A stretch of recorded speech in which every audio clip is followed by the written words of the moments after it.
కర్ణాటక, తమిళనాడు మధ్య మరోసారి ఉద్రిక్తతలు పెరిగే పరిస్థితి కనిపిస్తుంది. కావేరీ జలాల విషయంలో ఇప్పటికే రెండు రాష్ట్రాల మధ్య మాటల యుద్ధం నడుస్తుంది. ఇప్పుడు ముగ్గురు తమిళులు మృతి వ్యవహారంలో మరో వివాదానికి తెరలేపింది. కర్ణాటక అటవీ అధికారులు చెబుతున్న మాట ఒకటి, తమిళనాడు ప్రభుత్వం చెబుతున్న మాట మరొకటి. చనిపోయిన ముగ్గురు వేటగాళ్ళ, రైతుల, అసలు అడవిలో ఏం జరిగింది? అటవీ అధికారులు ఎందుకు కాల్పులు జరిపారు? వాళ్ళు ముందు కాల్పులు జరిపారా లేక అటవీ సిబ్బంది కాల్పులు ప్రారంభించారా?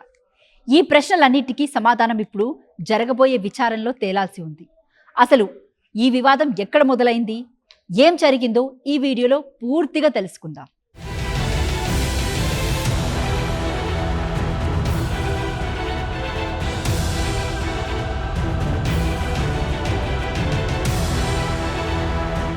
ఆగస్టు 15న ఇండిపెండెన్స్ డే రోజు తెల్లవారుజామున కర్ణాటకలోని చామరాజనగర్ జిల్లాలో ఈ ఘటన జరిగింది. కావేరీ ఫారెస్ట్ ఏరియాలో కొందరు వ్యక్తులు తిరుగుతున్నట్లు ఫారెస్ట్ సిబ్బందికి సమాచారం వచ్చింది. అటవీ అధికారులు అక్కడికి వెళ్లారు. అక్కడ ఉన్న ముగ్గురు వ్యక్తులు తమపై కాల్పులు జరిపారని అధికారులు చెబుతున్నారు. దీంతో తమను కాపాడుకునేందుకు ఫారెస్ట్ సిబ్బంది తిరిగి కాల్పులు జరిపారని కర్ణాటక ఫారెస్ట్ డిపార్ట్మెంట్ చెబుతుంది. ఈ కాల్పుల్లో ముగ్గురు వ్యక్తులు అక్కడికక్కడే చనిపోయారు. మృతులను ఆంటోనీ సామి, జాన్ రాజ్, పీటర్ కుమార్గా గుర్తించారు. వీళ్ళంతా తమిళనాడుకు చెందినవారే. అయితే ఇక్కడే అసలు వివాదం మొదలైంది. కర్ణాటక ఫారెస్ట్ డిపార్ట్మెంట్ వాదన ప్రకారం ముగ్గురు వ్యక్తులు అడవిలోకి హంటింగ్ కోసం వెళ్లారు. వారి దగ్గర గన్స్ ఉన్నాయని అధికారులు చెబుతున్నారు. అంతేకాదు, హంటింగ్కు ఉపయోగించే కొన్ని వస్తువులు, అడవి జంతువుల మాంసంతో ఉన్న బ్యాగులు కూడా ఘటనా స్థలం నుంచి స్వాధీనం చేసుకున్నామని చెబుతున్నారు.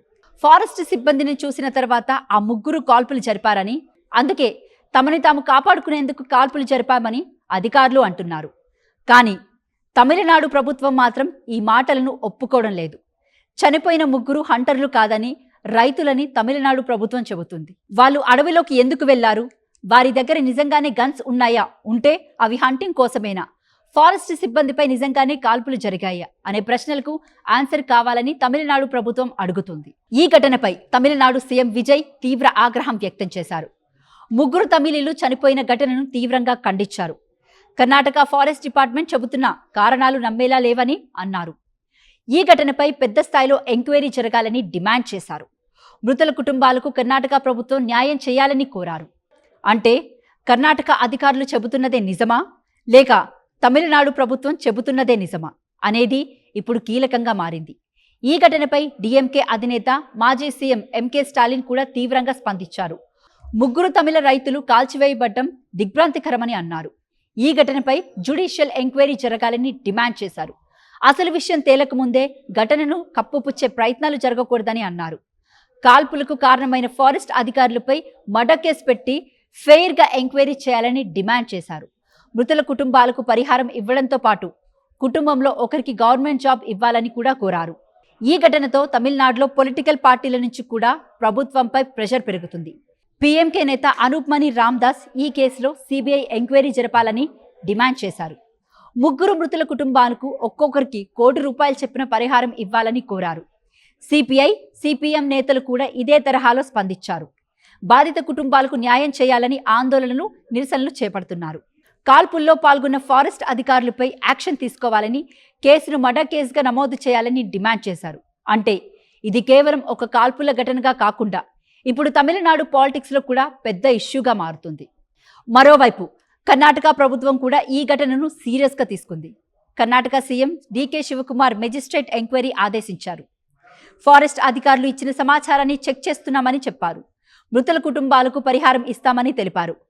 ఇక్కడ అసలు తేలాల్సిన విషయం ఒక్కటే, ఫారెస్ట్ అధికారులు తమని తాము కాపాడుకునేందుకు కాల్పులు జరిపారా లేక అవసరం లేకపోయినా కావాలని కాల్పులు జరిపారా అనేది ఎంక్వైరీలో తేలాల్సి ఉంది.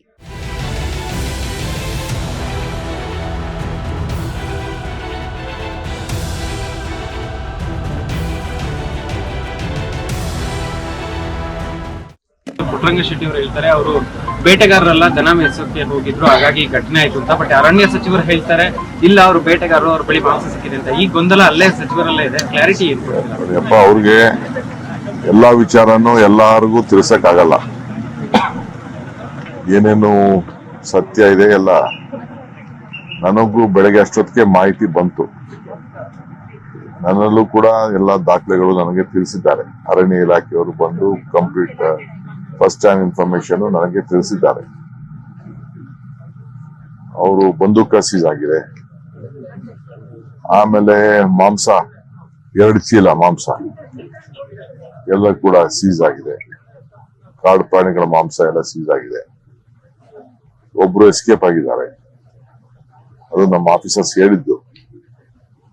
ಇನ್ನ ಕೆಲವೆಲ್ಲ ಮಾಹಿತಿ ಎಲ್ಲ ಬರ್ತದೆ, ಕೆಲವೆಲ್ಲ ಇನ್ಫಾರ್ಮೇಶನ್ ಎಲ್ಲ ತೆಗೆದುಕೊಳ್ತಾ ಇದ್ದಾರೆ.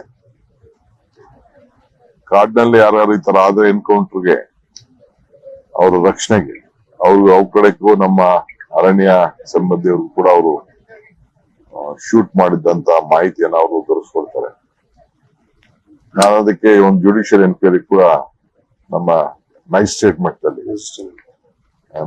ಮಟ್ಟದಲ್ಲಿ ಒಂದು ಎನ್ಕ್ವೈರಿ ಕೂಡ ಈಗಾಗಲೇ ನಾನು ಹೇಳಿದ್ದೇನೆ, ಪ್ರಾರಂಭ ಆಗ್ತದೆ. ಪರಿಹಾರ ಬೇಕು ಅನ್ನೋದು ಕೂಡ ಪುಟ್ಟರಂಗ ಶೆಟ್ಟರ ಮತ್ತು ಸ್ಥಳೀಯ ಶಾಸಕರು ಮಂಜುನಾಥ್ ಅವರ ಒತ್ತಡ ಕೂಡ ನನ್ನಲ್ಲಿತ್ತು.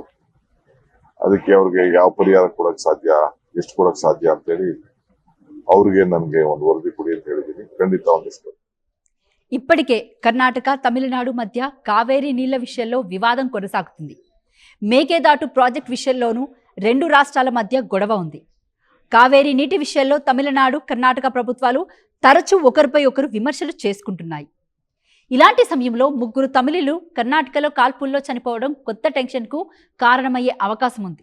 అంటే ఒకవైపు కావేరీ గొడవ, మరోవైపు 3 తమిళుల మృతి. 2 ఇష్యూస్ ఒకేసారి తెరపైకి రావడంతో 2 రాష్ట్రాల పాలిటిక్స్ హీట్ మరింత పెరిగింది. ప్రస్తుతం ఈ ఘటనలో 2 వాదనలు బలంగా వినిపిస్తున్నాయి. కర్ణాటక ఫారెస్ట్ డిపార్ట్మెంట్ ఏమంటుంది?